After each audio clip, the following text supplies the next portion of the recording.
लाख जोहार। साथियों, मुझे नहीं कहना चाहिए, कभी कभी कहना इसलिए चाहिए कि मीठी गोली खाने से बुखार नहीं जाता है, इसीलिए कड़वी गोली देने के बाद ही बुखार जाता है। और आए हुए मेहमान शामला जी से, डामोर साहब, मैं कई मेरे भाइयों को नहीं पहचानता हूं, लेकिन सबको मेरा लाख लाख जोहार, इस धरती को जोहार, नमन। साथियों, जानकारी और जागृति कैसे होगी,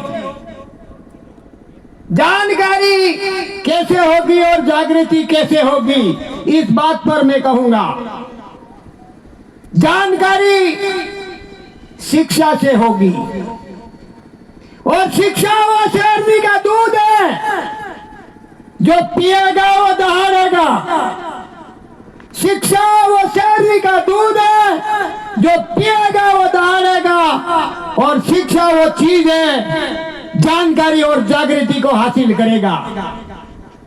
शिक्षा में वो गुण है मंगल ग्रह तक पहुंचने का।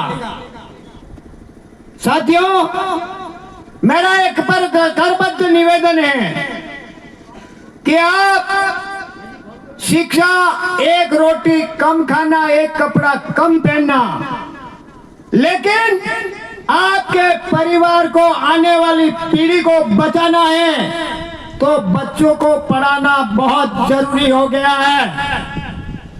इन लोगों ने हमारे साथ इतना बड़ा षड्यंत्र किया है, वो षड्यंत्र है शिक्षा।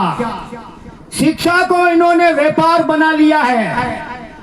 मैं किसी व्यक्ति या किसी पार्टी या किसी समाज या किसी जाति वर्ग पर कभी भी क्लेम नहीं लगाऊंगा और न उसको कुछ कहूंगा, लेकिन मेरे समाज के साथ यदि किसी भी प्रकार का षड्यंत्र करता है तो उसके लिए कुर्बानी भी देने के लिए तैयार हो। उस षड्यंत्र को खत्म करने के लिए चाहे उसके लिए जान भी देनी पड़े। हमारे पुरखों ने कई जाने दी और हम भी देने के लिए तैयार हैं। डर के काम नहीं करेंगे। मौत तो आनी है, राजा रंग फकीर को एक दिन हमको भी मरना है, लेकिन समाज के लिए हमको कुछ करना है।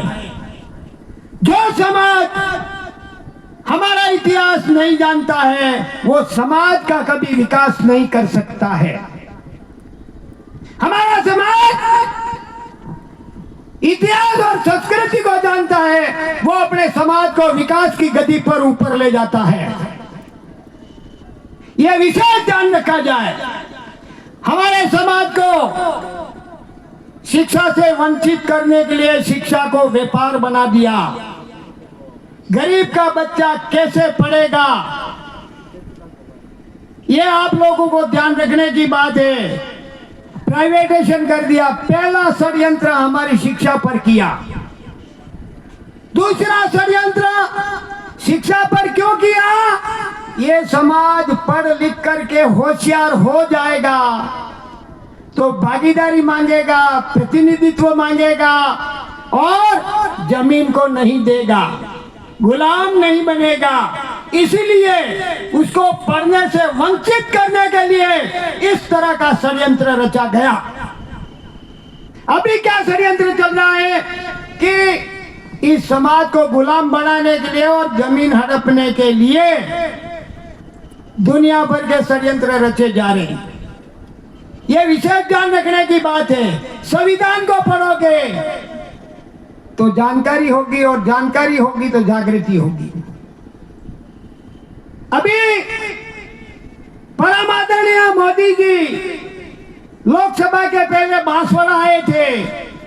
उन्होंने दो तरह की बातें कही कि यदि आप भारत आदिवासी पार्टी को वोट दे दोगे तो सिंदूर और वो पता नहीं क्या क्या बोल के गए और दूसरा बोला दक्षिणी भारत के अंदर में अर्बन नक्सलाइट फैल रहा है।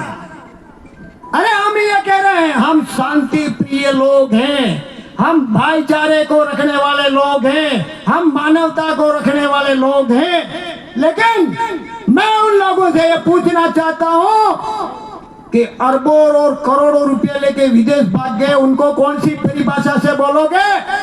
ये भी तो बताओ। जो आज हमारी बहन बेटियों के साथ में बलात्कार होता है, रेप होता है, मर्डर होता है, उनको कौन सी परिभाषा बोलते हो आप लोग? वो बात क्यों नहीं कह रहे हो? हमारे समाज को केवल नक्सलवाद से कहते हो।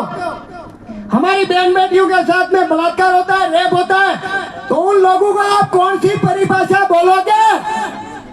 विदेशों में 34 आदमी भारत का रुपया लेके भागे, उसकी बात क्यों नहीं करते हो? उनको कौन सी परिभाषा में बोलना चाहते हो? आप क्या चाहते हो? हम भाईचारा, मानव मात्र एक समान, विश्व का कल्याण, ये भावना हम रखने वाले। आज दिन तक किसी भी आदमी आदिवासी ने किसी के वहां चोरी की हो, डकैती की हो, लूटपाट किया हो, धोखा दिया हो, तो एविडेंस बताओ। जबरदस्ती। इसीलिए आप और हमको ये ध्यान रखने की बात होगी, हमारे साथ दोस्त कौन है और दुश्मन कौन है, उसकी पहचान करनी होगी। और मैं तो ये कहता हूं, मैं किसी व्यक्ति या किसी पार्टी या किसी धर्म का विरोधी नहीं हूं, लेकिन हमारे साथ कुटाराघात करता है तो फिर हम छोड़ेंगे ही नहीं। ये भी ध्यान रखना भाई। हमारे 244 वन कहता है कि आदिवासी की जमीन कोई नहीं खरीद सकता है। खरीदने की बात तो ठीक है, लेकिन न राज्यसभा, न विधानसभा, न लोकसभा, सबसे ऊंची ग्राम सभा। इसीलिए हमारे गांव-गांव में सभी को रूढ़िगत ग्राम सभा बनाना बहुत जरूरी है। मैं आप किसी भी भगवान को मानते हो, किसी भी देवी देवता को मानते हो, मुझे उसका कोई एतराज नहीं, लेकिन मैं जिस भगवान को मानता हूं, जिस देवी देवता को मानते हो, वो मैं बताऊंगा आपको। मैं चांद सूरज, पानी पवन, अन्न अग्नि, वृक्ष, पहाड़ और पृथ्वी, ये मेरे मेन देवता हैं। और मेरे पहले देवता मारे आई नेबा,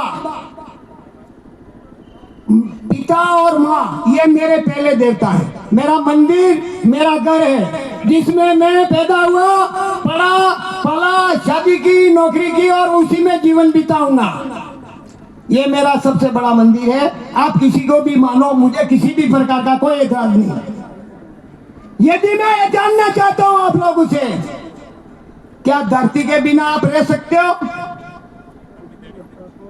क्या हवा के बिना रह सकते हो? चांद सूरज के बिना रह सकते हो? तो सबसे बड़ा देवता कौन? मुझे कोई किसी का विरोध नहीं करना है, न करूंगा।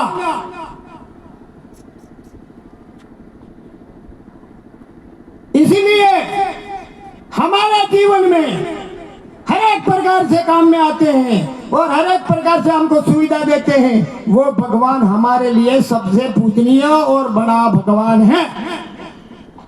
कुदरत ने बनाया हुआ देवी देवता सही है या मानव रचित देवी देवता सही है? मानव रचित देवी देवता केवल ब्राह्मणों के खेत हैं, उनके काम तो करना नहीं है और पूजा पाठ करके मस्त रहना, मजदूरी तो करनी नहीं।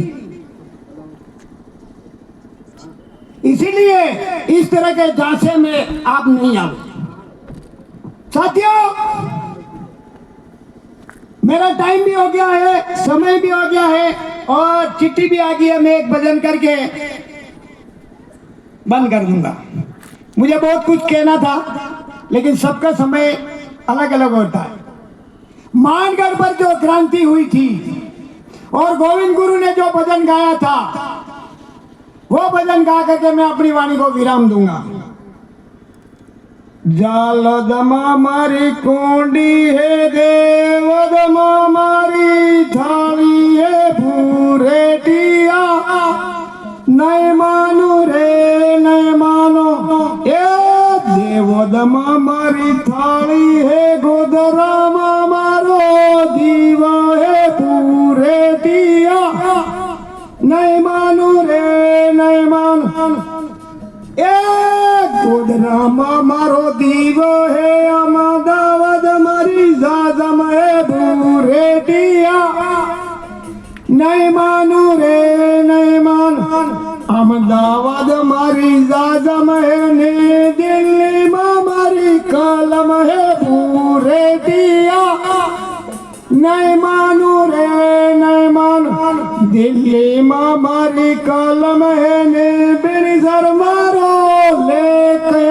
भूरेटिया, नहीं मानो रे नहीं मानो ए बिरसर मारो लेके मन गड़िया मारो वेरा है भूरेटिया, नहीं मानो रे नहीं मानो ए मन गढ़िए मारा वेरा है जा बुमा मारी खोजे भूरेटिया, नहीं मानो रे नहीं मानो ए वेरा रे वाले ने पंजराज तपुए भूरेटिया, नहीं मानो रे नहीं मानो पंचराजा तपुई के कच्चा गोविना गारू रे भूरेटिया, नहीं मानो रे नहीं मानो। हाँ लास्ट एक लाइन कह दूंगा मैं, हमारे समाज के साथ जो गद्दारी करता है ऐसे नेताओं को कभी भी वोट नहीं देना। जय जवान जय आदिवासी।